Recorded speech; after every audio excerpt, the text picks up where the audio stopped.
How to redeem Steam gift card. The very first thing you want to do is to head over to your application Steam. Enter your login credentials here, Steam account name and the password, and then click on sign in. It will land you on this interface once you are logged in. Click on your profile at the top right, and then head over to account details.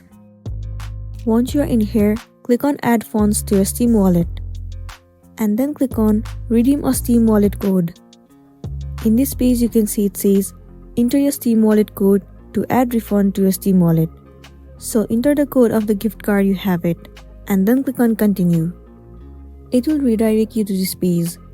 You will also have to enter where you live for the purpose of collecting sales tax.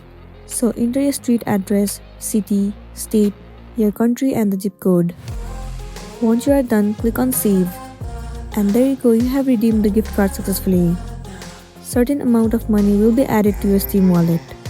So that's it, and this was our tutorial on how to redeem Steam gift card. I really hope this video is going to be helpful for you. If it does, please make sure to like and subscribe to our channel. And thank you for watching it till the end.